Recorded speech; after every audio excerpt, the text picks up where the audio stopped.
হচ্ছে নীলাদ্রি লেক, সুনামগঞ্জের অন্যতম পর্যটক স্থান। আর এইদিকে হচ্ছে যে ভারতের পাহাড়, অনেক সুন্দর। গন্তব্যের দিকে এগিয়ে যাওয়ার সময় থেকে চারপাশের দৃশ্য বদলাতে শুরু করি। এক পাশে টিলা, অন্য পাশে বিস্তীর্ণ জলরাশি, আর দূর থেকে দেখা যায় ভারতের মেঘালয় পাহাড়। প্রকৃতির এই সৌন্দর্য ধীরে ধীরে ভ্রমণটাকে বিশেষ করে তোলে। সত্যি বলতে নীলাদ্রি লেক ভিডিওর চাইতে সরাসরি দেখতে অনেক সুন্দর। চারদিকে পাহাড় আর সবুজ নীল জল। গতকাল বৃষ্টি হওয়ার কারণে জলের রংটা চেঞ্জ হয়ে গেছে। এখানে আসার পর সবচেয়ে বেশি চোখে পড়ে পানির উপর ভেসে চলা ছোট ছোট নৌকাগুলো। শান্ত পানির বুকে ধীরে ধীরে এগিয়ে চলা নৌকাগুলো পুরো পরিবেশ এক ধরনের প্রশান্তি এনে দেয়। চারপাশে নীরবতা আর প্রকৃতির সৌন্দর্য মিলিয়ে মনে হয় যেন শহরের ব্যস্ততা থেকে অনেক দূরে অন্য এক জগতে চলে এসেছি। তো প্রথমে ছিলাম ওই পাশে, এখন আমরা অন্য পাশে চলে আসছি। তো এক এক ভিউ থেকে এক এক রকম সুন্দর দেখা যাইতেছে। এই পাশটা খুব সুন্দর লাগতেছে, কারণ এক সাইডে আছে টিলা আর এক সাইডে হচ্ছে নীলাদ্রি লেক। এখান থেকে ভারতের পাহাড় একই সাথে নীলাদ্রি লেক খুব সুন্দরভাবে দেখা যাইতেছে।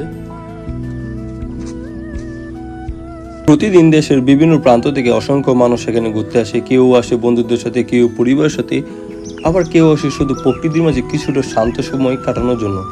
নীলাদ্রি লেক শুধু একটি পর্যটন কেন্দ্র নয়, এটি এমন একটি জায়গা যেখানে কিছু সময়ের জন্য হলেও প্রকৃতির খুব কাছাকাছি থাকা যায়। আমরা এখন নীলাদ্রি লেকের পাশ দিয়ে হাঁটতে হাঁটতে অনেক দূর চলে আসছি। সামনে হচ্ছে যে আন্তর্জাতিক সীমান্ত রেখা, ওইখানে একটু যাইতে পারি, তারপর আর যাবো না যেহেতু নিষেধ আছে। আর এই সাইড থেকে ওরে কি সুন্দর ভিউ, কি সুন্দর ওয়েদার, সত্যি অনেক সুন্দর। একবার ভাবুন তো, আপনি এখানে নিশ্চিন্তে বসে আছেন, সামনে বিস্তীর্ণ নীল জলরাশি, মাথার উপর সুন্দর খোলা আকাশ, আর দূরে সারি সারি পাহাড়। চারপাশে নেই কোনো কোলাহল, নেই শহরের ব্যস্ততা।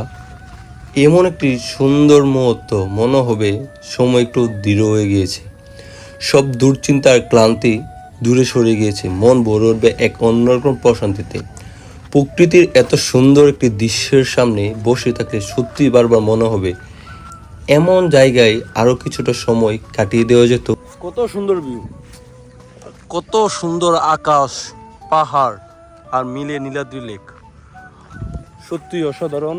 সরাসরি নীলাদ্রি লেক না দেখলে কেউ ভিডিওতে এটা মনেও না তার আসল সৌন্দর্য বুঝতে পারবে। এটা হচ্ছে ইন্ডিয়ার পাহাড়, পাহাড়ের নিচেই নীলাদ্রি লেক। খুব সুন্দর একটা ওয়েদার। আজকে সূর্য উঠলে জায়গাটা আরো অনেক কিছু সুন্দর লাগতো, ক্যামেরাতে আরো অনেক সুন্দরভাবে ভিউটা ক্যাপচার করতে পারতো। এখানে রেখা বাংলাদেশ শেষ সীমানা, আন্তর্জাতিক সীমারেখা অতিক্রম করা নিষেধ। আমরা সামনে যাব না। পাহাড়ের উপরে বারবারই উঠতে মন চাচ্ছে, কিন্তু চাইলে তো আর পারা যাচ্ছে না। আকাশটা অনেক সুন্দর। আপনি যদি পাহাড়, স্বচ্ছ পানি এবং প্রকৃতি অপার সৌন্দর্য একসাথে উপভোগ করতে চান, তাহলে নীলাদ্রি লেক আপনার ভ্রমণ তালিকায় অবশ্যই থাকা উচিত। বাংলাদেশের বুকেই লুকিয়ে থাকা এই অসাধারণ সৌন্দর্য সত্যি একবার না দেখলে বিশ্বাস করা কঠিন। আর আমার কাছে নীলাদ্রি লেক শুধু একটি ভ্রমণ স্থল নয়, বরং এমন একটি অভিজ্ঞতা যা অনেক দিন মনে থেকে যাবে।